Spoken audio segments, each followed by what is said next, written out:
पिछले एक महीने से चुनाव को लेकर जो तमाम तरह की अटकलें चल रही थी, उन अटकलों पर विराम लग गया है। जो अलग अलग दावे किए जा रहे थे, वो दावे कितने सच हुए अब साफ निकलकर सामने हो गया है। और चुनाव में खास तौर से महाराष्ट्र में महायुति की जीत होगी, इस बात का अनुमान तो कुछ घंटों या कुछ दिन पहले लगा लिया गया था, लेकिन ये प्रचंड जीत होगी, इसका अनुमान शायद महायुति को भी नहीं था।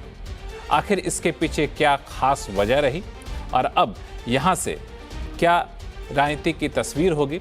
सबसे बड़ा सवाल महाराष्ट्र में मुख्यमंत्री कौन बनेगा, और उससे बड़ा सवाल कि महाराष्ट्र में इस जीत के बाद, इससे पहले हरियाणा में जीत, फिर महाराष्ट्र में प्रचंड जीत के बाद जो भाजपा के ऊपर दाग लगा था कि लोकसभा में 400 का आंकड़ा पार नहीं कर पाई, क्या वो दाग अब धुल गया है और फिर भाजपा के नेतृत्व में केंद्र सरकार वैसे ही पुरानी रफ्तार से दौड़ेगी और बाजार इन सारे हालात को कैसे लेगा? इन सारे मुद्दों पर बातचीत करेंगे आवाज़ अड्डा में, और हमारे साथ बेहद ही खास मेहमान जुड़ रहे हैं। CNBC आवाज़ के मैनेजिंग एडिटर अनु सिंघल जुड़ रहे हैं, बीजेपी के प्रवक्ता गोपाल कृष्ण अग्रवाल कुछ ही देर में हमारे साथ जुड़ेंगे, कांग्रेस के प्रवक्ता राकेश शेट्टी, शिवसेना शिंदे गुट के प्रवक्ता BD सिंह, शिवसेना UBT के प्रवक्ता अनीश गढ़वे, NCP अजित पवार गुट के KVM श्रीवास्तव भी हमारे साथ जुड़ेंगे, वरिष्ठ पत्रकार हर्षवर्धन त्रिपाठी और वरिष्ठ पत्रकार मयूर पारिक। आप सभी मेहमानों का बहुत बहुत स्वागत है हमारे शो में। गोपाल कृष्ण अग्रवाल जी के पास जाऊंगा, इससे पहले मैं एक सवाल लेके आऊँगा अनु सिंघल जी के पास। अनु सिंघल जी, जब एग्जिट पोल आ गए थे तभी मार्केट को लग गया था कि अब भाजपा की सरकार या महायुति की सरकार आने वाली है महाराष्ट्र में, और बाजार उस हिसाब से फैक्टर इन हो गया था। लेकिन इतने प्रचंड बहुमत से आएगी सरकार, इसका अनुमान एग्जिट पोल में नहीं लगाया गया था। ऐसे में बाजार जब खुलेगा सोमवार को तो कैसे रिएक्ट करेगा? लक्ष्मण जी, बहुत अच्छा सवाल पूछा आपने। इसमें मैं आप दो पार्ट में जवाब दूंगा। पहला, इस बार के एग्जिट पोल में फ़र्क था क्योंकि पिछले 2 बार के एग्जिट पोल गलत गए थे, तो मार्केट इस बार एग्जिट पोल को फाइनल आउटकम नहीं मान रहा था। और दूसरा, इस बार मार्केट की पोजीशनिंग काफ़ी ख़राब थी क्योंकि एग्जिट पोल से एक दिन पहले मार्केट को वो अदानी के फैक्टर पर नेगेटिवली रिएक्ट किया था मार्केट ने। लेकिन जो नंबर्स आए हैं ना, वो इस तरीके के हैं लक्ष्मण जी, ट्रस्ट मी, मैं फिर ये बात कह रहा हूँ ना, पूरी रिस्पॉन्सिबिलिटी के साथ कह रहा हूँ कि ये बाज़ार में एक नई तेज़ी की शुरुआत करेंगे यहाँ पर, और अब मंदी खत्म होगी और मार्केट को एक ट्रिगर मिला है यहाँ पर, एक मैक्रो ट्रिगर मिला है। देखिए, फ़र्क होता है माइक्रो ट्रिगर्स और मैक्रो ट्रिगर्स में। जब मैक्रो ट्रिगर्स मार्केट को मिलते हैं ना, तो उसके बाद मार्केट इतनी आसानी से नहीं गिरते हैं। यहाँ से मुझे लग रहा है कि मंडे को लक्ष्मण जी निफ्टी में 500 पॉइंट का तो आप गैप अप समझ के चलिए। मुझे तो हैरानी नहीं होगी कि 1000 पॉइंट की भी रैली अगर हो जाए तो, और अगर हम एक बार के लिए 25,000 भी हिट कर दें तो। अब इसमें इशू यही होगा कि करें क्या, तो उसमें यही वो होगा कि अगर तो आप CNBC आवाज़ के साथ रहें तो वैसे भी व्यू तो यही था कि लॉन्ग्स में पैसा है अब मार्केट में, और शॉर्ट कवर कर दीजिए। थर्सडे फ्राइडे दोनों दिन मैंने ये बात कही थी। मंडे मॉर्निंग को गैप अप चेस करना है या नहीं, ये आपका डिसीजन है। एक स्ट्रैटेजी ये हो सकती है कि आप पहले 15-20 मिनट रुक जाएं, जो भी मार्केट में एकदम उफान आना है वो आ जाने दीजिए, और उसके बाद स्लोली अपनी पोजीशन बिल्ड करिए। हर 50-100 पॉइंट की कुछ मामूली डिप पर अपनी पोजीशन को ऐड करिए। ये आई थिंक मंडे के लिए एक स्ट्रैटेजी रहे। बिल्कुल यही सवाल लेके मैं गोपाल कृष्ण अग्रवाल साहब के पास जा रहा हूँ। गोपाल कृष्ण जी, महायुति की जीत होगी, ये आप लोग भी समय समय पर दावे कर रहे थे, लेकिन इतनी प्रचंड जीत होगी, मुझे लगता है कि एक ही व्यक्ति ने बताया था जब हमारे शो में आवाज़ अड्डा में आए थे भाजपा के प्रवक्ता, तो उन्होंने कहा था कि 200 प्लस लेकर के हम आएंगे। अब 200 प्लस तो आ गया और 100 प्लस का 125-130 के आंकड़ों पहुंच रहा है बीजेपी। तो ऐसे में सब अब अगला सवाल यही पूछ रहा है कि मुख्यमंत्री कौन होगा और महायुति की अगुवाई कौन करेगा। तो इसको लेकर कब तक क्लैरिटी आ जाएगी और किस फार्मूले को आप लोग अपनाएंगे, क्योंकि बहुत ज़्यादा समय भी नहीं है नई सरकार के गठन के लिए। 26 तारीख आखिरी दिन है। देखिए, हाँ 26 तारीख के पहले ये गठन होना मेरे ख्याल से। आज प्रधानमंत्री जी भी केंद्रीय कार्यालय में आ रहे हैं, सभी पदाधिकारी भी आएंगे। पार्लियामेंट्री बोर्ड की बैठक आज तय हो जाएगी, मेरे ख्याल से कल परसों में यह तय हो जाएगा, क्योंकि गठबंधन का धर्म हम जानते हैं, और भाजपा की तरफ से केंद्रीय नेतृत्व तय करेगा पार्लियामेंट्री बोर्ड की कौन होना चाहिए, और बाकी दोनों जो हमारे घटक दल हैं उन सब के साथ सहमति करके अपने केंद्रीय नेतृत्व वाले तय करेंगे और सभी विषयों को देखेंगे और मुझे लगता है कि वही तय कर सकते हैं। अभी स्पेकुलेट करने से कुछ बहुत ज्यादा हम रिजल्ट नहीं ले पाएंगे। ये स्पेकुलेशन इसलिए बढ़ जाता है क्योंकि जब ऐसे हालात बनते हैं तो हर गुट अलग अलग तरीके से पोस्चरिंग करता है, अलग अलग तरीके से बयान दे करके एक दबाव बनाने की कोशिश करता है। इसी बीच ये बयान आया था एकनाथ शिंदे जी का, जिन्होंने कहा कि गठबंधन में ये तय नहीं था कि जो सबसे ज़्यादा सीटें लेकर के आएगा वही मुख्यमंत्री की कमान संभालेगा। ऐसा कुछ नहीं हुआ था। तो इस बात पे बीडी सिंह साहब अड़े हुए हैं आप, और इस बात की संभावना से इनकार नहीं कर सकते कि एकनाथ शिंदे जी ही मुख्यमंत्री बने। देखिए, ये पूरा इलेक्शन जो है एकनाथ शिंदे साहब के फेस वैल्यू पे लड़ा गया था और एकनाथ शिंदे साहब ने बहुत मेहनत किया और जिस तरह से उनका 2.5 साल का सफर रहा, वो जनता से जिस तरह से कनेक्ट हुए और जो लाडली बहन योजना, टोल फ्री और लेडीज के लिए एसटी बस में जो है 50% का डिस्काउंट, तो उन्होंने जनता को काफी फायदा पहुंचाया। उससे जो है उसके रीजन से ये रिजल्ट दिख रहा है। जहां तक चीफ मिनिस्टर का सवाल है, चीफ मिनिस्टर के सवाल के लिए तो क्या है कि अभी जैसा इसके पहले बताया गया है कि अभी तीनों हाई कमांड के साथ मीटिंग होगी जो है, और जो हाई कमांड डिसाइड करेगा उसको हम लोग एक्सेप्ट करेंगे। बिल्कुल, हाई कमान जो डिसाइड करेगा उसको हम एक्सेप्ट करेंगे। हर्षवर्धन त्रिपाठी जी, इन्होंने कुछ जवाब तो नहीं दिया, लेकिन नहीं जवाब देते हुए भी एक बात इन्होंने सही जोर देकर कहा कि ये चुनाव एकनाथ शिंदे जी की अगुवाई में लड़ा गया था। मैं बहुत साफ स्पष्ट सवाल आपसे पूछूंगा क्योंकि आप स्पष्ट जवाब भी देते हैं कि इसमें 130 के आसपास सीट लाने के बाद कोई शक शुबा रह जाता है क्या कि भारतीय जनता पार्टी का मुख्यमंत्री नहीं होगा? और दूसरा कि एक तरफ आप देखें एकनाथ शिंदे गुट के भी 7 सांसद हैं और ऐसे समय में जब भाजपा अकेले दम पे बहुमत में नहीं है केंद्र सरकार में, तो कैसे संतुलन बैठाएगी भाजपा?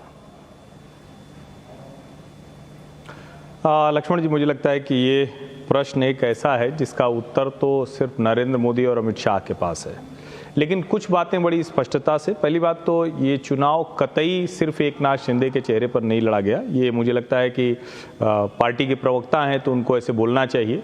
देवेंद्र फडणवीस इस चुनाव को लीड कर रहे थे, मुख्यमंत्री के तौर पर एकनाथ शिंदे थे और अजीत पवार भी इस चुनाव में उसी तरह से थे, यानी सामूहिक नेतृत्व था तीनों पार्टियों का। नंबर 1। नंबर 2, ये इस चुनाव में राष्ट्रीय स्वयंसेवक संघ ने बेहद महत्वपूर्ण भूमिका अदा की है। अगर आप उन सीटों पर और उनके जो जीत हार का अंतर देखेंगे तो वो बहुत स्पष्ट तौर पर समझ में आता है। योगी आदित्यनाथ और नरेंद्र मोदी की जो बटेंगे तो कटेंगे, एक है तो सेफ है की कैंपेन थी।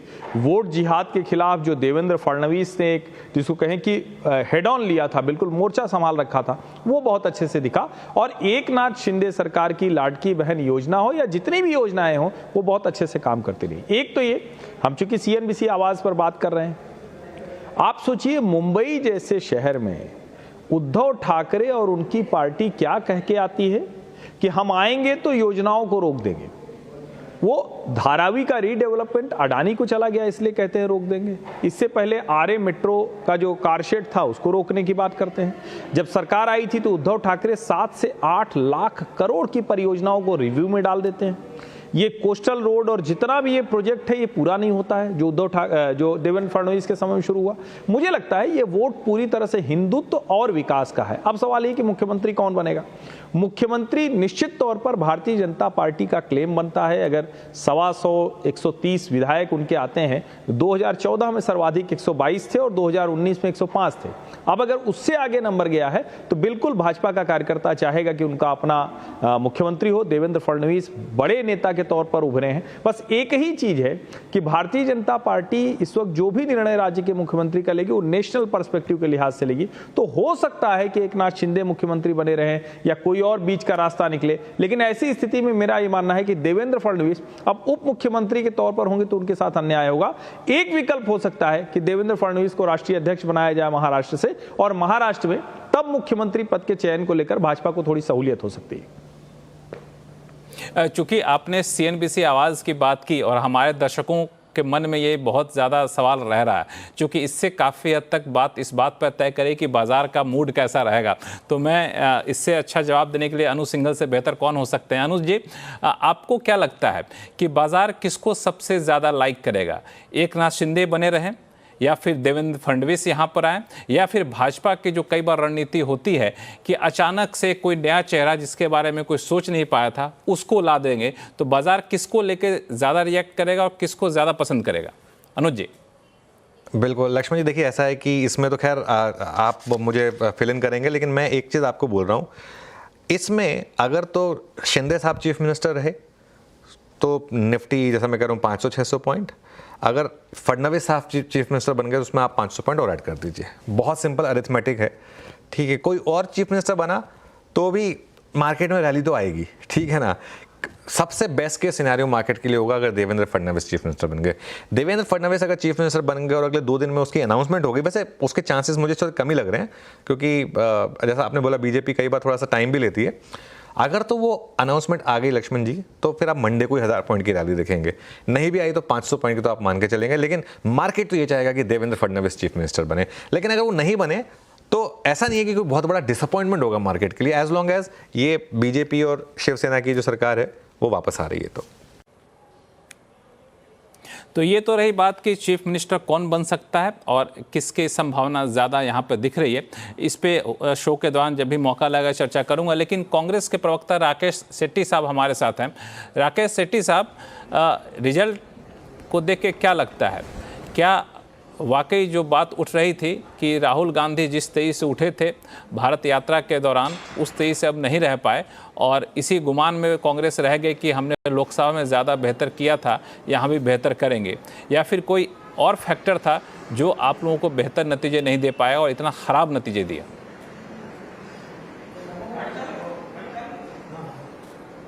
रिजल्ट्स शॉकिंग है, और जैसा आपने बताया लोकसभा में जो हमारी अलायंस है, इंडिया गठबंधन हो या महा विकास आघाड़ी हो, हमें 48 में से 31 सीट्स दिया था, जबकि महायुति को सिर्फ 17 सीट्स मिले थे। क्या बदला लोकसभा से विधानसभा के दौरान? इन 4 महीनों में जो लाडली बहना स्कीम आई, जहाँ पे हमारे बहनाओं को 1500 रुपया प्रति महीना दिया गया, दिवाली आते आते उनको 7000 रुपया तक मिल गया। मुझे लगता है इसका काफी बड़ा असर देखने को मिल रहा है। आज मैं ये आपको बता रहा हूं क्योंकि अब 5 बज रहे हैं, अभी इसका एनालिसिस तो हमें पूरी तरह से करना पड़ेगा, बट रिजल्ट शॉकिंग है और हम ये महाराष्ट्र की जनता का जो निर्णय है उसको स्वीकारते हैं। और भारतीय जनता पार्टी, शिवसेना शिंदे गठ हो या अजित पवार की एनसीपी है, उनको बधाई देते कि उनको बहुत ही अच्छा शानदार जीत मिली है और महाराष्ट्र की जनता ने उनको आशीर्वाद दिया। बिल्कुल, लेकिन एक चीज़ और है कि आपके कई सारे बड़े नेता, मतलब 7-7 बार के विधायक रहे नेता, वो भी अच्छे खासे मार्जिन से हार जा रहे हैं। मतलब उनका व्यक्तिगत जो वहाँ पे पकड़ था वो भी खत्म हो गया। ये तो उससे भी ज़्यादा शॉकिंग है। बिल्कुल बिल्कुल, पृथ्वीराज चौहान हो, बाला साहेब तोराट जी हो, नसीम खान हो, ऐसे यशोमती ठाकुर हो, ऐसे बड़े बड़े नेताओं ने आज अपनी सीट खोई है। यही मैंने आपको बताया कि it will be too early to predict, मगर एक बार सब रिजल्ट सामने आने के बाद each and every polling booth का रिजल्ट हमारे सामने होगा, उसको एनालिसिस किया जाएगा। 1-2 दिन लगेंगे इस चीज को, मगर एक तो है कि बहुत ही बुरी हार कांग्रेस पार्टी और महाविकास आघाड़ी को देखना पड़ रहा है। और 2014 और 19 जब नरेंद्र मोदी जी पीक पे थे, तभी भी इस तरीके का रिजल्ट नहीं देखा था हमने। तभी कांग्रेस के पास 40 तो यही सवाल लेके मैं अनिश गढ़वे जी से पूछना चाहूंगा। अनिश गढ़वे जी, आपको क्या लगता है कि अब जो है महाराष्ट्र की जनता उद्धव ठाकरे में बाला साहब ठाकरे वाली छवि नहीं दिख रही है? अब युवा वोटर है जो कुछ आगे बढ़ना चाहती है, वो परंपरागत राजनीति या विरासत वाली राजनीति से ऊब चुकी है। अनिश जी, मैं आपसे सिर्फ ये बात कहना चाहूंगा कि शिवसेना तो कहीं नहीं थी, शिवसेना तो इनके पास है, धनुष इनके पास है, शिवसेना नाम इनके पास है, इलेक्शन कमीशन ऑफ इंडिया ने पार्टी इनको कहा गया है। तो ये 2 साल में जो हम थे वो कौन थे? ये 22 जो सीटें आई है वो किसको आई है? मैं आपको एक बात कहना चाहता हूँ, ऐसे पार्टियां खत्म नहीं होती, ऐसी विचारधाराएं खत्म नहीं होती। आज सत्ता, केंद्र की सत्ता हो, राज्य की सत्ता हो, प्रशासन हो, ईडी, इनकम टैक्स, सीबीआई हो, या मतलब आप कह सकते हैं करोड़ों करोड़ों का पैसा हो, इन सब की आज जीत हुई है। आज आप देखेंगे महाराष्ट्र में पूरी तरह से शांतता है, मतलब कोई भी इस जीत का कहीं भी जश्न नहीं है। कल तक आप मुझे बताइए, पत्रकारों का जब सर्वे आया था, आप देखोगे तो एग्जिट पोल्स का जो सर्वे आया, किसी ने इतनी बड़ी जीत नहीं दिखाई थी। इनफैक्ट पत्रकारों ने भी जब अपना पोल दिया था, महाराष्ट्र के मराठी पत्रकारों ने, तो उन्होंने भी 140-145 का आंकड़ा महायुति को दिखाया था और महाविकास आघाड़ी को 130-135 का आंकड़ा दिखाया था। इन 4 महीनों में, जैसे हमारे राकेश शेट्टी साहब ने कहा है, जो हमारे दोस्त है, ब्लूट से है वो, राकेश शेट्टी साहब ने बहुत सही कहा, इन 4 महीनों में ऐसा क्या हुआ है महाराष्ट्र में जो लोकसभा के चुनाव में इनको हमने 15-16 पे लाके रख दिया था, जो आज 4 महीनों में, मतलब जिस भारतीय जनता पक्ष को 9 सीटें तक आना मुश्किल हो गया था, उस भारतीय जनता पक्ष ने 134-135 का आंकड़ा, ये मैं समझता हूं। आप देखिए ना, जहां पे बैलेट से जब बैलेट वोटिंग काउंट होती है, तो दोनों, आपने अगर मॉर्निंग का 1 घंटा देखा रहेगा, 8, 8:30, 9 बजे तक का वक्त, दोनों समान चल रहे थे, पैरेलल चल रहे थे। जब से ईवीएम ओपन, तब से सब खत्म। चलो जो भी है, मैं किसी को यहाँ पे दोष नहीं दूंगा, लेकिन मेरी एक सिंपल सी राय में यहाँ पे रखना चाहता हूँ। उससे पहले बैलेट पेपर की गिनती होती है, ईवीएम की गिनती शुरू हुई थोड़ी देर से होती है, उसके आंकड़े बाद में आते हैं। ये जो आप दलील दे रहे हैं ये सही नहीं है। 8, 8:30 तक के जो आंकड़े आते हैं बहुत ही कम आंकड़े आते हैं। किसी मशीन पे किसी पे डाउट नहीं कर रहा हूँ। अगर मैं डाउट करूंगा तो आप मुझे बात करने ही नहीं देंगे, ये मुझे पता है, अच्छे से पता है। नहीं बिल्कुल बात करने दूंगा, लेकिन डाउट करने का दिन अब लग गया है। अब लोग समझ गए हैं कि जब हारते हैं तो डाउट करते हैं, जब जीतते हैं तो डाउट नहीं करते हैं। बीएम श्रीवास्तव जी, इस चुनाव नतीजे की उम्मीद आपके पास थी यहाँ पे, क्योंकि अब शरद पवार तो कद्दावर नेता माने जाते थे। आपके पास आऊंगा दोबारा से, मेरे को बीएम श्रीवास्तव जी को ले लूं, बहुत देर से बैठे हुए हैं। अजीत, शरद पवार जैसे कद्दावर नेता की राजनीति भी यहाँ अब लगता है कि थोड़े से कमजोर पड़ती दिख रही है, और जिस तरीके से जीत यहाँ पे, इसको क्या लगता है कि अजीत दादा पवार का श्रेय है या फिर भारतीय जनता पार्टी से सहयोग का असर है? देखिए, इसको चूंकि हम लोग महायुति में गठबंधन के अंदर हैं, तो ये जो जीत है ये हम तीनों की सामूहिक जीत है। इसको अलग अलग करके किसी के साथ नहीं देखा जा सकता। खासतौर से इसके पीछे मूल कारण ये रहा, इस जीत के पीछे, कि तीनों हमारी पार्टी के जो नेता थे, लोकसभा के चुनाव के बाद हम लोगों ने इस बात को महसूस किया था कि जब तक हमारे कार्यकर्ताओं के बीच में संवाद नहीं होगा, जब तक इनके बीच में समागम नहीं होगा, तब तक हम लोग वो जो वांछित परिणाम चाहते हैं महाराष्ट्र में नहीं ले पाएंगे। इन तीनों नेताओं ने अथक मेहनत की है। 6 महीने में हमने अपने कार्यकर्ताओं को ऊपर से लेकर नीचे तक, जमीनी कार्यकर्ता तक भी इस संदेश को पहुंचाया कि हम तीनों को जुटकर काम करना है। सारी पार्टियां एक होकर जब काम करेंगी तभी हम इस लड़ाई को जीत पाएंगे। और ये बहुत ही सकारात्मक बात है कि हमारे कार्यकर्ताओं ने भी इस बात को उसी भावना से लिया जिस भावना से हम लोगों ने उनको समझाया था। आज की ये जो जीत है, ये निश्चित रूप से हमारे जमीनी कार्यकर्ताओं की जीत है। उन लोगों ने एकजुट होकर पार्टी के इस संदेश को नीचे तक पहुंचाया कि महाराष्ट्र के विकास के लिए आज सबसे ज्यादा जरूरत यह है कि एनडीए की सरकार, महायुति की सरकार महाराष्ट्र में बने, क्योंकि दिल्ली में एनडीए की सरकार है जिसका नेतृत्व आदरणीय नरेंद्र मोदी जी कर रहे हैं, और अभी 4.5 साल तक दिल्ली में एनडीए की सरकार को रहना है। तो जब तक संक्षिप्त में जवाब दीजिएगा, एक सवाल का संक्षिप्त में जवाब दीजिएगा, फिर मयूर पारिक जी के पास जाऊंगा। एक सवाल का संक्षिप्त में जवाब दीजिए कि आपको किनका नेतृत्व पसंद रहेगा, शिंदे साहब का या फिर भारतीय जनता पार्टी के कहें या फिर देवेंद्र फडणवीस का कहें? देखिए कि इसको मैंने फिर आपसे कहा ना, किसको इंडिविजुअल पे ले जाके बात नहीं की जा सकती है। हमारी पार्टी के तीनों दलों के जो प्रमुख नेता हैं वो बैठकर तय करेंगे कि महाराष्ट्र आपस में नेतृत्व बातचीत किसके मिलकर साथ करें। रहना ठीक है। चाहिए। मयूर क्योंकि पारिक साहब, ये एक सही तरीका होगा। ये जो हम लोग चुनाव से पहले भी कई बार हम लोग चर्चा कर चुके थे और हमारे साथ हर्षवर्धन जी भी हैं, वो भी कई चर्चा में शामिल थे। लेकिन मयूर जी, जो अलग अलग क्षेत्रवार हम लोग देख रहे थे राजनीति, हर क्षेत्र की अपनी अलग राजनीति थी, हर क्षेत्र पे कोई ना कोई दल डोमिनेट रहता था। लेकिन इस बार वो सारा कुछ पलट गया, मतलब एक तरफा होता दिखा। मुंबई की बात करें, कोंकण थाने रीजन की बात करें, पश्चिमी महाराष्ट्र की बात करें, उत्तर महाराष्ट्र की बात करें, मतलब एक तरफा हो गया। क्या लगता है आपको कि यहाँ पे क्षेत्रीय मुद्दे हावी नहीं हो पाए? नहीं, बिल्कुल भी हावी नहीं हो पाए। अभी देखिए, इलेक्शन कमीशन के जो आंकड़े आ रहे हैं वो बड़े ही चौंकाने वाले आंकड़े हैं। जैसे कि मालेगांव सेंट्रल के अंदर 90% मुस्लिम वोटर्स हैं। वहां पे कांग्रेस पार्टी को सिर्फ 2% वोट मिला है और कांग्रेस पार्टी का कैंडिडेट चौथे नंबर, जबकि यहीं पर लोकसभा के दौरान कांग्रेस पार्टी को टोटल 1 साइड वोट मिला था, मतलब कि महाविकास आघाड़ी को 1 साइड वोट मिला था। पूरे के पूरे धुरे के अंदर एनडीए जो है वो 1,96,000 की लीड लेके जा रहा था और सिर्फ मालेगांव सेंटर में 198,800 वोट 1 साइड गया था और 1,500 मत से लोकसभा का सांसद जो था वो चुनाव हार गया था महायुति।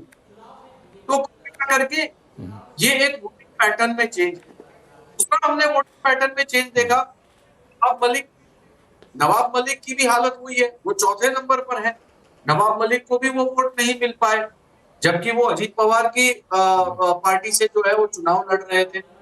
ऐसे हमने पूरे के पूरे महाराष्ट्र में कई सारी सीटों के ऊपर लोगों के वोटिंग पैटर्न में बहुत बड़ा बदलाव देखा। और ये जो बदलाव है, ये बदलाव संकेत इस बात का है कि महाराष्ट्र की जनता ने बिल्कुल महाविकास आघाड़ी को नकार दिया। देखिए, अब यहां से आगे कोई सोचने वाली बात नहीं हो। जिस पार्टी को टुकड़े होने के बाद में मुश्किल से 20 सीट मिले, मैं उद्धव ठाकरे की शिवसेना की बात कर रहा हूं, वो अब यहां से आगे क्या सोचेगी? क्योंकि 55 सीटें तो वैसे ही आपका सिंबल ले लिया, आपके विधायक ले लिए, जनता की अदालत में चले गए, कोर्ट में भी केस जीत गए और जनता ने उनको 55 एमएलए दे दिए। देखिए, सुपर 30 फिल्म में एक डायलॉग है, वो बड़ा ही फेमस डायलॉग, राजा का बेटा राजा नहीं बनेगा, जो लायक था वो राजा। आज की तारीख में ये डायलॉग जो है वो जनता ने बिल्कुल शरद पवार और उद्धव ठाकरे इन दोनों को सुना दिया हो, ऐसा मुझे लगता है। बिल्कुल। मयूर पारिक साहब, आपके पास मैं एक छोटा सवाल लेकर आ रहा हूं, क्योंकि इस पे पहले चर्चा हो रही थी, उस वक्त आपका रिएक्शन नहीं लिया था, क्योंकि वहां के स्थानीय राजनीति को आप ज़्यादा बेहतर बता रहे हैं कि अब ये काफ़ी ज़ोर से चल रहा है कि सीएम तो अब एकनाथ शिंदे नहीं होंगे और देवेंद्र फडणवीस इस बार नहीं मानेंगे। पिछली बार तो फ़ोन वर्क करके मना लिया गया था, इस बार नहीं मानेंगे। आपका वहाँ का लोकल सेंस क्या कह रहा है? देखिए, बिल्कुल संक्षिप्त में बताइएगा, फिर आगे चलूंगा हर्षवर्धन जी के पास। चीफ मिनिस्टर जो है वो बीजेपी का ही बनने जा रहा है, ये बात आप लिख लीजिए। 133 सीट्स पे लीड है और 13 अपक्ष जो है वो चुनाव जीत के आए हैं। 4 अपक्ष और एक 2-2 सीट वाले छोटे मोटे कैंडिडेट्स और अलग अलग छोटी मोटी पार्टियों के। अगर ये 133 प्लस 13 कर दिए जाए तब भी 146 बहुमत से एक सीट आगे। तो जहां पे बीजेपी को एब्सोल्यूट पावर दिख रही है, वहां वो पावर क्यों शेयर करे? और जहां तक मेरा अनुमान है, देवेंद्र फडणवीस को निश्चित तौर पर मौका मिलेगा, क्योंकि उन्होंने बहुत ज्यादा मेहनत की है। हालांकि मैं उनका ऑन टेलीविजन ऑन स्क्रीन हमेशा टीका कर रहा हूं, लेकिन मेरा यह मानना है कि मौका जो है वो उन्हीं को मिलेगा। बिल्कुल, यही आपकी खासियत है, जो सच्चाई वो बता रहे। हर्षवर्धन जी, इसमें 2 नारे काफ़ी तेजी से चले थे, वोट जिहाद और एक था कि एक रहेंगे तो सेफ रहेंगे, उसका दूसरा पहलू भी था कि बटोगे तो कटोगे। तो जैसा कि हमने देखा, क्षेत्रवार विश्लेषण जो हमारे पैनलिस्ट कर रहे थे, तो वहाँ पे बिल्कुल एक तरीके से महाविकास आघाड़ी को नकार दिया गया। कांग्रेस का परफॉर्मेंस जहाँ पहले बहुत अच्छा होता था वहाँ नहीं हो पाया। मुस्लिम बाहुल क्षेत्रों में भी, अल्पसंख्यक बाहुल क्षेत्रों में भी कांग्रेस को वोट बहुत परसेंटेज नहीं मिला। तो वोट जिहाद को जनता ने सिरे से नकार दिया, कहना सही होगा? मतलब कम से कम आंकड़े तो यही कह रहे हैं। अब ठीक है कि जहां मुस्लिम बहुल ऐसी विधानसभाएं हैं, समाजवादी पार्टी भी 2 सीटें जीत गई और नवाब मलिक को हराने के लिए, अबू आजमी को जिताने के लिए शिवाजी नगर मानखुर्द में हुआ, लेकिन अणुशक्ति नगर में सना मलिक जीत गई। अब वो फहद अपनी कुछ बात कह रहे हैं, लेकिन ओवरऑल अगर देखें तो जो देवेंद्र फडणवीस ने अभी प्रेस वार्ता में भी कहा, उन्होंने कहा कि महाराष्ट्र की जनता ने वोट जिहाद को फेल कर दिया। और अगर हम रीजन वाइज बात करें तो आप कल्पना कीजिए, मुंबई, ठाणे और कोंकण, ये जो इलाका जो महाराष्ट्र में शिवसेना की सबसे उर्वर जमीन हुआ करता था, अब इसका आप थोड़ा और आगे का सोचें तो बीएमसी का चुनाव बहुत समय से नहीं कराया जा रहा है। शिवसेना का बड़ा उसमें प्रभुत्व हुआ करता था, भारतीय जनता पार्टी धीरे धीरे बड़ी हो रही थी। अब अगर ये स्थिति हो रही है तो फिर तो बीएमसी में भी शिवसेना कितनी ताकतवर रह जाएगी, ये एक बड़ा सवाल है। दूसरा एक रीजन था विदर्भ का, जहां लोकसभा में भारतीय जनता पार्टी बुरी तरह से हार गई थी। वही विदर्भ जहां नागपुर में खुद देवेंद्र फडणवीस हैं, देवा भाऊ की एक तरह से कहें कि प्रतिष्ठा दांव पर थी, तो वहां नाना पटोले भी थे। लेकिन राष्ट्रीय स्वयंसेवक संघ और देवेंद्र फडणवीस ने जिस तरह से रणनीति बनाई, ये जितनी एग्रेरियन क्राइसिस, किसान की समस्या, सोयाबीन, कपास, वो सब क्या क्या बताया गया, उन सब को जिस तरह से एक तरह से कहें कि डाइल्यूट करके उसके ऊपर अपनी वाली राजनीति आगे बढ़ाई, ये कमाल की बात है। और जिसको हम कहते हैं समन्वय संतुलन, उसकी राजनीति भी देखने को मिली। एक और बड़ा फैक्टर था, कई बार लोग कहते हैं कि 14 से क्या वो 24 से क्या बदल गया। 24 से सबसे बड़ा तो ये बदला कि ये राजनीति में कोई भी मुद्दा ओटीपी होता है, वन टाइम पासवर्ड होता है, उसी को बार बार नहीं चला सकते। 24 में वो चला था संविधान, दलित आरक्षण, 24 में ये चला था कि गद्दार हैं, ये सब चले गए। अजीत पवार और उद्धव ठाकरे, जो शरद पवार के सामने, अजीत पवार और उद्धव ठाकरे के सामने एकनाथ शिंदे थे। इस सब से इतर क्या हुआ, आपने जाति विभाजन खूब कराया, मराठा आंदोलन, तो ये अब मनोज जरांगे पाटिल का क्या हुआ, मुसलमान उलेमाओं के साथ वो बैठक कर रहे थे। तो कई ऐसी चीज हुई। उसी चुनाव के बीच में संघ की कितनी जरूरत है भाजपा को, इसका बयान नड्डा जी की तरफ से आया। अब वो पूरी तरह से तो क्या बदला, ये बहुत साफ साफ दिख रहा है।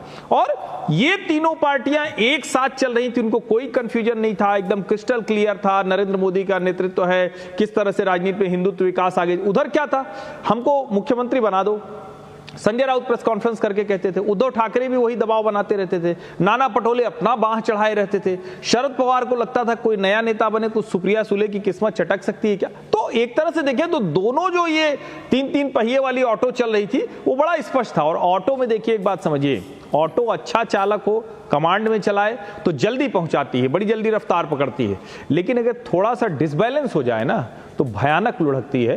वो जो महाविकास अघाड़ी वाली भयानक दुर्घटना भी करती। बिल्कुल आपने सही कहा। एक और बड़ी पते की बात आपने कही, ओटीपी। तो राकेश शेट्टी साहब, कांग्रेस उसी ओटीपी के सहारे चल पड़ी जिस ओटीपी के सहारे लोकसभा में प्रदर्शन किया था।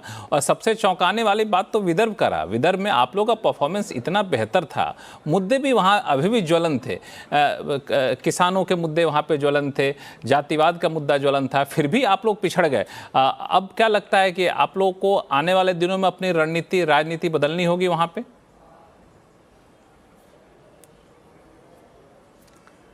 देखिए, हर्षवर्धन त्रिपाठी जी ने जो एनालिसिस किया, मैं उससे सहमत नहीं हूँ। ये जरूर है कि नहीं, वो ये बात कर नहीं? रहे थे कि नरेंद्र मोदी जी का नेतृत्व को वोट मिला। नहीं, मैं कंप्लीट कर लूंगा अपनी बात। त्रिपाठी जी ने जो कहा कि नरेंद्र मोदी जी के नेतृत्व को वोट मिला है, वो गलत बात है, क्योंकि लोकसभा के चुनाव में महाराष्ट्र की जनता ने नरेंद्र मोदी जी को रिजेक्ट किया है, इसलिए उनको 48 में से 17 सीटें आया और हमें 31 आए थे। ये जो वोट मिला है, ये एकनाथ शिंदे जी को और देवेंद्र फडणवीस जी को, अजित पवार को इसलिए मिला है क्योंकि लाडली बहना स्कीम उन्होंने बहुत ही अच्छी तरीके से इम्प्लीमेंट किया और बहनों को पैसे भी मिले और उसका मार्केटिंग भी सही ढंग से किया। इसके अलावा ये कितने ईमानदार है सब जानते हैं। जो देवेंद्र फडणवीस जितने भ्रष्टाचारी को सबको साथ में ले लिया, जो अजित पवार को जेल भेजने वाले थे उनको बाजू में बिठा दिया, जो अजित पवार 70,000 करोड़ सिंचन घोटाला उसको साथ में लेके सरकार चलाए, ये इनका कोई भी ईमानदारी, इनका क्लियरिटी उसके लिए नहीं मिला है, सिर्फ लाडली बहना के लिए मिला है। जहां तक कांग्रेस की बात है या राष्ट्रवादी कांग्रेस शरद पवार गठ की बात हो या उद्धव ठाकरे जी की शिवसेना, ये हमें एनालिसिस करने की जरूरत है, सुधार करने की जरूरत है, कोऑर्डिनेशन और बेहतर करने की जरूरत है। और हम आगे के चुनाव में इसको करेंगे और सत्ता फिर से हाथ में ले लेंगे। हालांकि लाडली बहना योजना पे आप ज़्यादा जोर दे रहे हैं। एक तरीके से आप शिवसेना एकनाथ शिंदे गुट को भी बता रहे हैं कि भैया तुम्हारे वजह से जीत मिले, बीजेपी का योगदान यहाँ पे नहीं है, तो उधर की तरफ भी आपका इशारा है। लेकिन गोपाल कृष्ण अग्रवाल साहब, मैं आपके पास आऊँगा। सवाल ये है कि अब यहाँ से आगे क्या? जब इससे पहले स्थिति ये थी कि भाजपा के लिए एक मजबूरी भी थी कि हमें सबको साथ लेके चलना है, शिंदे गुट को भी लेके चलना है और बाकी को भी साथ लेके चलना, अजीत पवार को भी साथ लेके चलना है। बहुत सारे उतार चढ़ाव हुए, उनको हम लोगों ने, उनको भाजपा ने संभाला भी, काफ़ी बर्दाश्त भी किया। तो क्या वो अब उसी स्वरूप में चलता रहेगा बैलेंस बना करके, कि या फिर अब यहाँ पे भाजपा थोड़े से बड़े भाई की भूमिका में रहेगी, क्योंकि आपके पास सीट तो बहुत ज़्यादा है और बहुत बहुमत से बहुत कम ही रहने वाले हैं? इस बार का स्वरूप कैसा रहेगा? देखिए भाजपा बड़े भाई की भूमिका में तो इलेक्शन के पहले भी थी और बड़े भाई की भूमिका में ही इलेक्शन लड़ा गया। देवेंद्र फडणवीस जी के नेतृत्व में इलेक्शन लड़ा गया और डायरेक्शन शिंदे साहब चीफ मिनिस्टर थे, यह भी एक महत्वपूर्ण बात है। उनका कार्यकाल भी अच्छा रहा और यह हमें बिल्कुल ध्यान रखना चाहिए कि भाजपा जो गठबंधन की राजनीति है वह उसके जो भी आयाम है उनको पूरी तरह से अपना के चलती है, मान के चलती है। चाहे वह बिहार में जेडीयू के साथ हमारा गठबंधन हो या महाराष्ट्र में शिवसेना शिंदे ग्रुप के साथ और अजीत पवार की एनसीपी के साथ। तो जो गठबंधन का धर्म है उसको हम पूरी तरह निभाते हैं, लेकिन गठबंधन के धर्म में यह बात सभी मिलके चलते हैं। देखिए अल्टीमेटली जब बैठ के यह तय होगा कि कौन सीएम बनेगा, क्या होगा, तो यह केंद्रीय नेतृत्व और कई फैक्टर्स को देख के किया जाएगा। इसलिए हमें नहीं लगता कि हमारे बीच में इस बात का मनमुटाव होगा। जब हम बड़ी भूमिका 105 सीटों के बाद भी डिप्टी सीएम के अंदर देवेंद्र फडणवीस रहे थे, तो ऐसा नहीं होता कि गठबंधन में केवल कोई एक ही पक्ष के अंदर बार्गेन होता है, सभी चीजें मिलके चलती हैं। मुझे लगता है कि केंद्रीय नेतृत्व बैठ के सभी चीजों को ध्यान में रखते आपस की सहमति से यह निर्णय लेंगे और जो बेस्ट होगा, और इलेक्शन का रिजल्ट का इम्पैक्ट जो है वो तो जरूर आएगा ही। अगर भाजपा का 89% का स्ट्राइक रेट है तो शिंदे साहब का भी 68% का स्ट्राइक रेट है और अजीत पवार जी का भी 69। अग्रवाल साहब की जरूरत किसकी कितनी रहती है, किसकी कितनी जरूरत होती है, काफी हद तक कामकाज पर ये निर्भर करता है। लेकिन इस बीच बीडी सिंह साहब कुछ कहना चाह रहे थे जब आप बोल रहे थे, तो बीडी सिंह साहब। लक्ष्मण जी जो बता रहे थे कि जो है मतलब भी हर्षवर्धन त्रिपाठी जी जो है एनालिसिस कर रहे थे, तो वो एनालिसिस में कुछ बातें मैं जोड़ना चाहता हूं। पहली बात तो ये महाराष्ट्र की जनता ने ये प्रूव कर दिया कि जो है ये असली शिवसेना कौन है और नकली शिवसेना कौन है। जो चुनाव आयोग ने जो सिंबल दिया था उस सिंबल को प्रूव कर दिया कि असली शिवसेना माननीय शिंदे साहब की है। जो दूसरी बात मैं बताना चाहता हूं कि जो उद्धव जी के बारे में बता रहे थे त्रिपाठी जी, बहुत सही बोल रहे थे। एक्चुअली आप लोग को मालूम होगा कि बहुत पहले जो है वो क्या कहते हैं बाला साहब ठाकरे ने एक वक्तव्य दिया था कि अगर हमको कांग्रेस के साथ हाथ मिलाना पड़ेगा तो मैं अपनी दुकान को बंद कर दूंगा, मैं हाथ नहीं मिलाऊंगा। वही गलती जो है उद्धव जी करके जो है कांग्रेस से हाथ मिला लिए और कांग्रेस के हाथ मिलाने की वजह से जो है क्या कहते हैं जो महाराष्ट्र की जनता है इनकी दुकान पूरी तरह से बंद कर दी।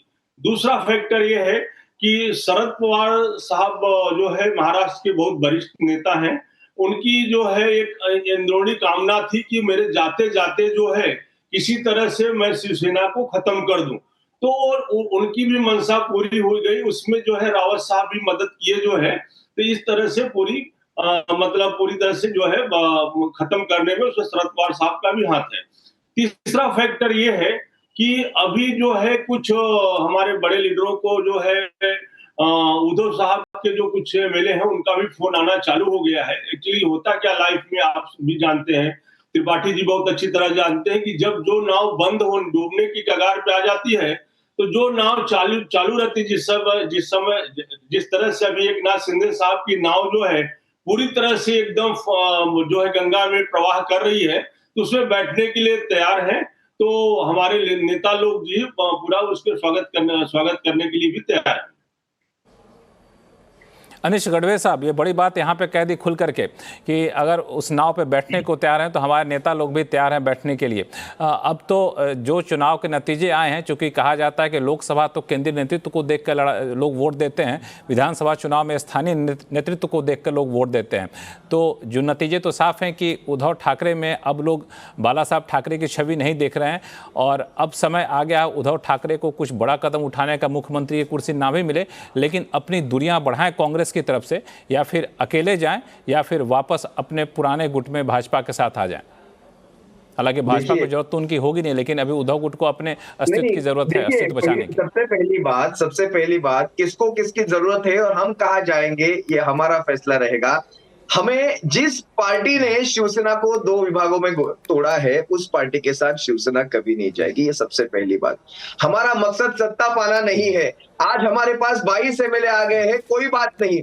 हमारे 22 एमएलए महाराष्ट्र की विधानसभा में वो आवाज उठाएंगे जिसके बाद देखिए पार्टियां कभी खत्म नहीं होती। ये राजकारण है। यहाँ पे 5 साल के बाद आपको दोबारा से सब जनता के सामने जाना है। एक वक्त था जिस समय पहले ही इलेक्शन में 13 एमएलए चुन के लाए थे मनसे ने, लेकिन अपने उस उसूलों पे, वचनों पे वो नहीं टिकी। आज देखिए वो कहाँ है। ठीक है, आज आपने 4 महीनों में जो जादू की छड़ी घुमा दी ना महाराष्ट्र पे, वो 1500 रुपए जो घुमा दिए ना जादू की छड़ी के, क्योंकि 4 महीने पहले क्या था आप सबने देखा है। महाराष्ट्र की जनता ने अपना रुख बता दिया था, लेकिन आज अगर आपने वो जादू की छड़ी घुमा दी है और देखते ना महाराष्ट्र का विकास आगे, क्योंकि महाराष्ट्र का विकास ये सबसे पहली बात है। अगर महाराष्ट्र का विकास इन आने वाले महीनों में, सालों में नहीं होता है, हम वहां पे महाराष्ट्र की असेंबली में हैं, महाराष्ट्र की जनता ने हमें घर पे नहीं भेजा है। आज 22 एमएलए है शिवसेना के कम से कम वहां पे, ये देखिए, और वो 22 एमएलए 122 एमएलए का काम करेंगे वहां पे और इस सरकार पे वो अंकुश रखेंगे। और उसके बाद देखते हैं ना महाराष्ट्र की जनता फिर इनको अपने पुनः स्वीकार करती है कि नहीं करती है। हम जाएंगे। और बाला साहब के हिंदुत्व की बात करते हैं, ये कांग्रेसियों की बात करते हैं। आज 48 से 49 नेता है भारतीय जनता पक्ष में और ये शिंदे गुट में कांग्रेस से आके भरे पड़े। आज आदित्य साहब के खिलाफ जो लड़ने वाले थे मिलिंद देवरा, वो कहाँ के हैं? वो भाजपा के थे। वो भाजपा से कहां से घूम के आए? आप वो सब चीजें हमें ना बताया। अशोक चौहान जी कहना चाहते हैं, बीडी सिंह साहब बताएं। सारे नेता बीडी सिंह साहब कुछ कह रहे थे। गढ़वी जी मैं बोलना चाहता हूं, आप कौन सी विकास की बात कर रहे हैं? जो 2.5 साल में कोस्टल रोड के काम रुकाने की बात कर रहे हैं कि जो है मेट्रो का जो 2.5 साल में शुक्र मानो शिवसेना का राज था, नहीं तो आपको ऑक्सीजन तक नहीं देते थे महाराष्ट्र को। ये क्या होता है ना, हमारी मेमोरी थोड़ी शॉर्ट रहती है। हम वो सब नहीं सोचते जो 2.5 साल पहले हुआ था। हमने कल परसों आई हुई टोल माफी और कल परसों आई हुई वो जादू की छड़ी 1500 रुपए से हमने महाराष्ट्र का वोटिंग घुमा दिया। लेकिन 2.5 साल पहले महाराष्ट्र का 40,000 करोड़ जिस दिन देवेंद्र फडणवीस का सरकार हटा के देवेंद्र फडणवीस ने केंद्र को दे दिया, जिस दिन देवेंद्र फडणवीस का सरकार यहां से गया, महाराष्ट्र को वैक्सीन नहीं मिले, महाराष्ट्र को ऑक्सीजन नहीं मिला, आईसीयू बेड डिफेक्टेड मिले, आईसीयू मशीन डिफेक्टेड मिले। रेमडेसिविर के लिए आपने देखा रहेगा क्या हो रहा था महाराष्ट्र में। ये कोविड का समय था। कोविड के समय में नरेंद्र मोदी जी कौन से महाराष्ट्र के गली गली में या फिर दिल्ली के गली गली में घूम रहे थे। 2.5 साल में कुछ काम नहीं हुआ। 6.5 लाख करोड़ ये आरोप प्रत्यारोप अनिश जी चलता रहेगा, ये आरोप प्रत्यारोप चलता रहेगा। अब तो जनता को जो देखना था जनता ने देख लिया और उसके आधार पर वोट भी दे दिया है। और अब यहाँ से कौन जीता कौन हारा तो तस्वीर साफ है, लेकिन अब सबके मन में यही सवाल है कि अगले सरकार की रूपरेखा क्या होगी, उनके कामकाज में क्या बदलाव आएगा। और सबसे बड़ी बात कि उसका असर, महाराष्ट्र के चुनाव नतीजे का असर सीधे तौर पर केंद्र सरकार के कामकाज पर भी दिखना शुरू हो जाएगा। तो इन दोनों सवालों को लेकर मयूर पारिक साहब और हर्षवर्धन जी आपके पास आऊँगा, लेकिन फिलहाल वक्त है छोटे से ब्रेक के बाद आऊँगा वापस, कहीं जाइएगा नहीं। ब्रेक के बाद एक बार फिर से आपका स्वागत है। हम लोग चर्चा कर रहे हैं कि चुनाव नतीजे आने के बाद अब सरकार की रूपरेखा क्या होगी, सरकार का कामकाज क्या पहले से किस तरीके से बदलेगा, चाहे वो महाराष्ट्र की सरकार हो या फिर महाराष्ट्र चुनाव नतीजे से असर पड़ने के बाद केंद्र सरकार हो। गोपाल कृष्ण अग्रवाल साहब हमारे साथ जुड़े हुए हैं, भाजपा के प्रवक्ता हैं। गोपाल जी, अब यहाँ से 2 तरह की संभावना जताई जा रही है। जिस प्रचंड बहुमत के साथ महाराष्ट्र में भाजपा की जीत हुई है या फिर कहीं महायुति की जीत हुई है, तो एक वहाँ पे अब आगे बढ़कर बैटिंग करेगी भाजपा या फिर सरकार, और केंद्र में भी जो थोड़ा सा संकोच हो गया था, रिफॉर्म की गाड़ी थोड़ी सी धीमी पड़ गई थी, अब यहाँ से वो रिफॉर्म की गाड़ी फिर रफ्तार पकड़ेगी, क्योंकि लोकसभा वाला जो एक दुख था या फिर दाग था वो धुलता हुआ दिख रहा है अब? देखिए, महाराष्ट्र का और उत्तर प्रदेश का रिजल्ट बहुत महत्वपूर्ण है। जो 2024 में एक तरीके से एक फॉल्स नैरेटिव को हमने सक्सेसफुल होते हुए देखा अपोजिशन का, उसको हम उस तिलिस्म को तोड़ चुके हैं। तो पहली बात महत्वपूर्ण यह बात है कि ग्राउंड कनेक्ट में हमें यह बात सामने आई है। दूसरी महत्वपूर्ण बात जो आपने अभी प्रश्न किया कि महाराष्ट्र जो है देश की अर्थव्यवस्था के लिए बड़ा महत्वपूर्ण है, इंडस्ट्रियलाइज्ड स्टेट है, जीडीपी में इसका बहुत बड़ा कंट्रीब्यूशन है, फाइनेंशियल सेंटर है देश का, और आर्थिक रूप से एक महत्वपूर्ण रोल देश की अर्थव्यवस्था में वह करता है। तो यह वहाँ का जो यह पॉजिटिव जो रिजल्ट आ रहा है वह इस बात के लिए कि जनता देश की अर्थव्यवस्था को मजबूत रूप से देखना चाहती है।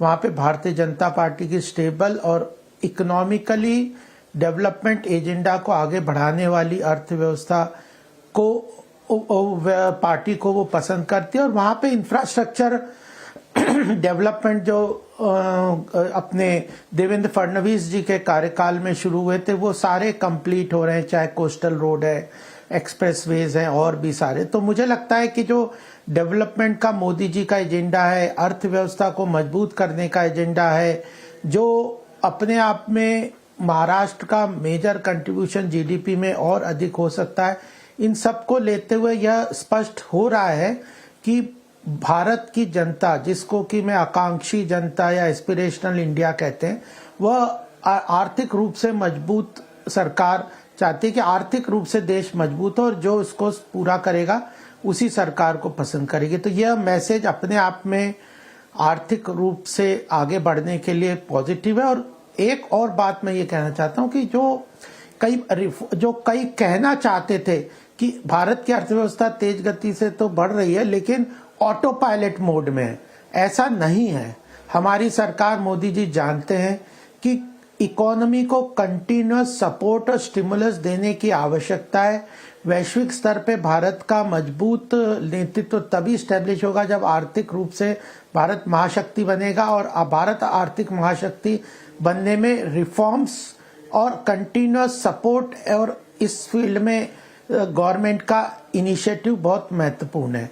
और लास्ट बात जो मैं कहना चाहता हूँ कि लो हैंगिंग फ्रूट सब रिफॉर्म्स के नहीं रहे।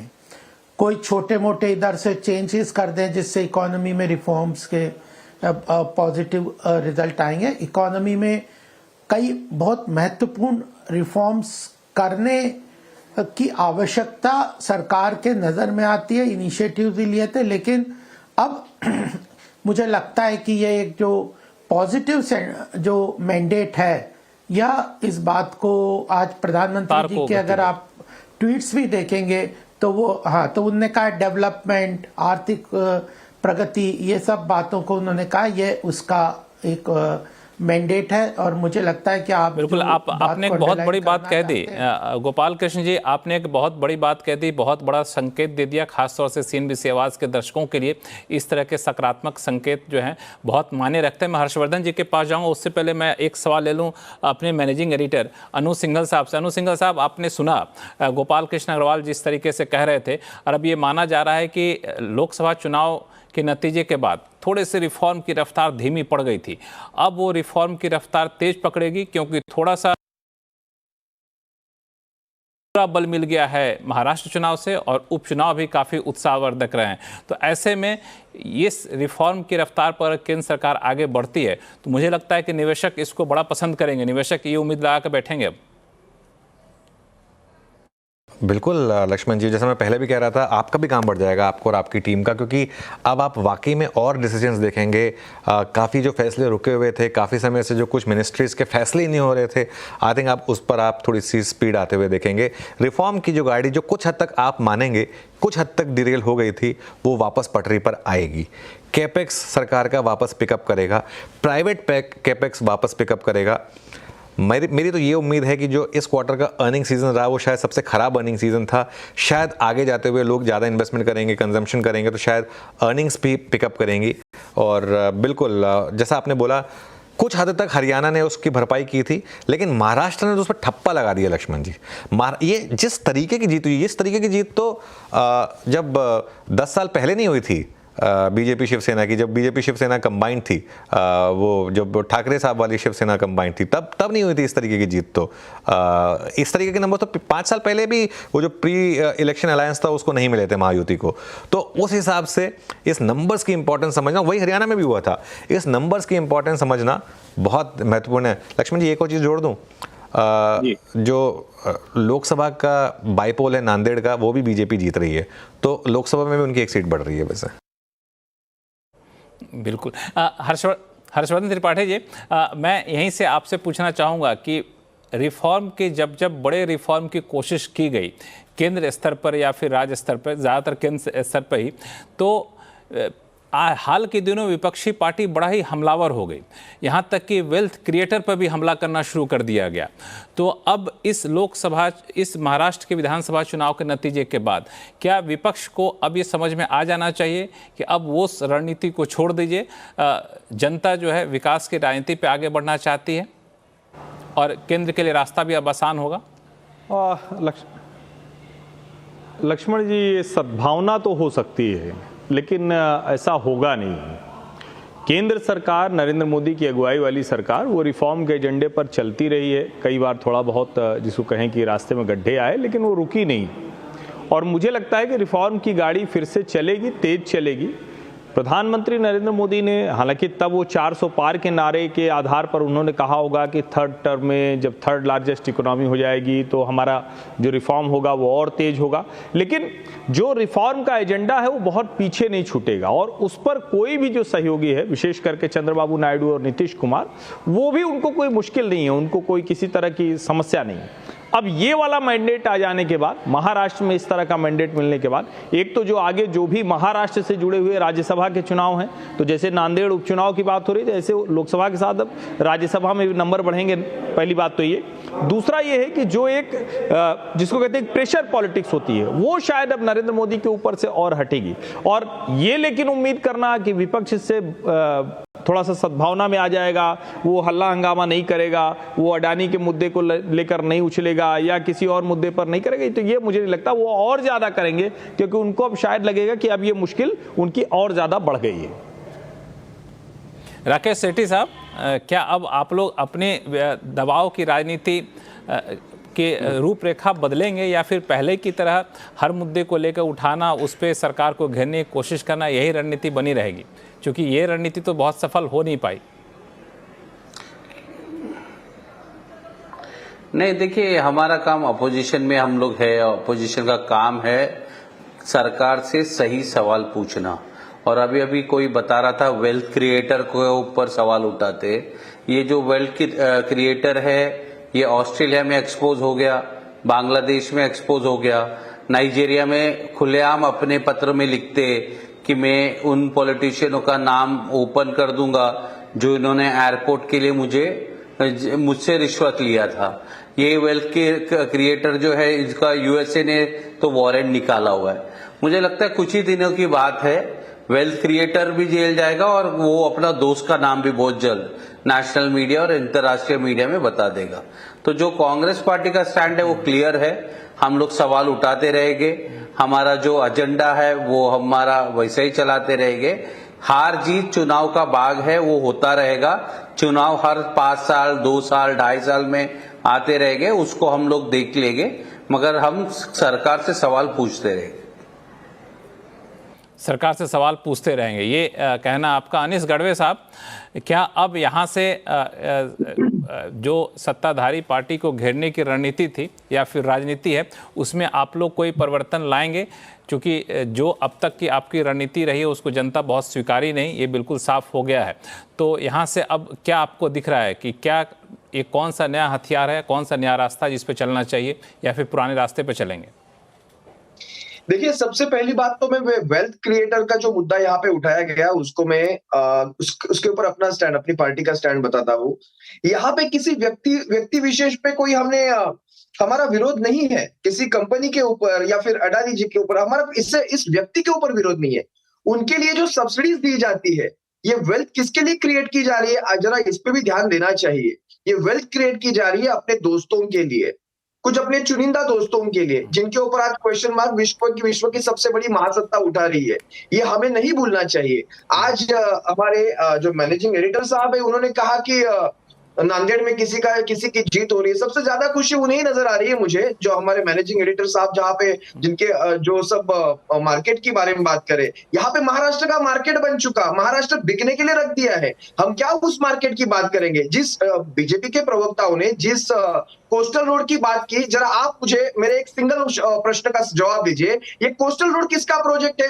कोस्टल रोड के लिए एक एक रुपया किसका गया है? क्योंकि आपका चैनल सबसे बड़ा चैनल है और मार्केट की बात करता है, इकोनॉमी की बात करता है, वेल्थ की बात करता है।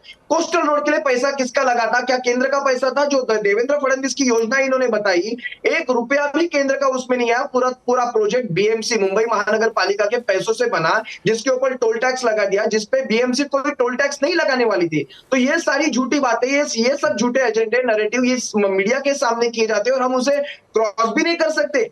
ऐसा वेल्थ क्रिएटर हमें नहीं करना है। दूसरी बात, शो का समय थोड़ा सा खत्म होने वाला है। गोपाल कृष्ण अग्रवाल जी से इस मुद्दे पर प्रतिक्रिया ले लेता हूं, फिर मयूर पारिक जी के पास जाऊंगा। गोपाल कृष्ण अग्रवाल जी,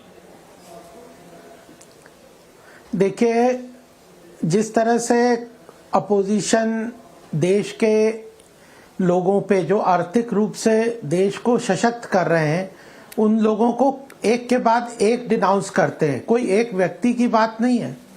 पूरी तरह से जिस अर्थव्यवस्था की, अर्थतंत्र की बात राहुल गांधी कर रहे हैं, वह अपने आप में कहीं भी देश को आगे ले जाने के लिए सक्षम नहीं है। देश में अगर आर्थिक रूप से महाशक्ति बनना है तो सभी क्षेत्र को मजबूती से आगे बढ़ना है।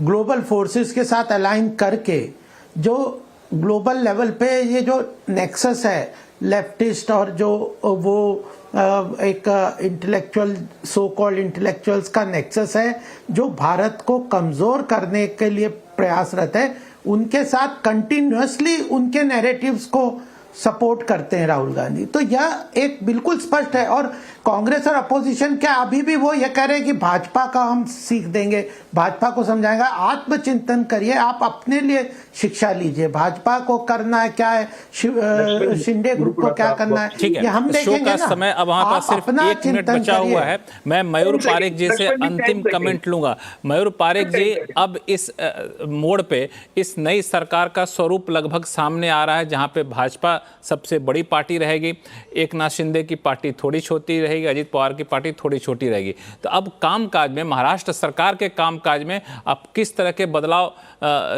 की उम्मीद या फिर अनुमान कर रहे हैं? क्योंकि वैसे तो सरकार चलेगी नहीं जैसे पहले चले, तो कुछ ना कुछ बदलेगा जरूर।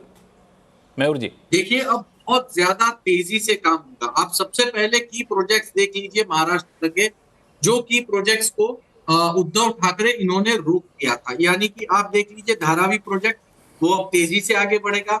आप बुलेट ट्रेन प्रोजेक्ट देख लीजिए, वो तेजी से आगे बढ़ेगा। आप जो इंडिया का सबसे बड़ा पोर्ट बनने जा रहा है मुंबई से सटे हुए इलाके में, वाढमन पोर्ट, वो बहुत ज्यादा तेजी से बन जाएगा। आप जो मुंबई के ईस्ट कोस्ट में जो पूरा का पूरा ईस्टर्न रीजन है, जिसको डेवलप करके एक नया एरिया बना करके वहां पे इंपोर्ट एक्सपोर्ट की बात आगे बढ़ाना चाहते हैं, वो प्रोजेक्ट में बहुत ज्यादा तेजी आएगी। लाडली बहन योजना का उन्होंने प्रॉमिस किया है कि वो 2100 रुपए से 1500 रुपए से बढ़ा के 2100 करेंगे। शायद वहां पे हमको कुछ मूवमेंट दिखे। तो कुल मिलाकर कई सारे मोर्चे पे एक प्रगति आएगी। जो ठहराव था उसमें एक आप देखेंगे बड़ी प्रगति आएगी। आरोप प्रत्यारोप, वादे, चुनावी लड़ाई, ये अलग बात है। नई सरकार बनने के बाद एक नई उम्मीद के साथ जनता भी सरकार की तरफ देखेगी। और आप सभी मेहमानों का बहुत बहुत शुक्रिया हमारे इस खास चर्चा में जुड़ने के लिए। आगे भी कई मौके आएंगे जहाँ पे आप लोग अपनी बात नहीं रख पाए थे, वहाँ पे बात रखने के लिए हम लोग फिर से शो करेंगे आगे चल के। लेकिन फिलहाल आप सभी का बहुत बहुत धन्यवाद।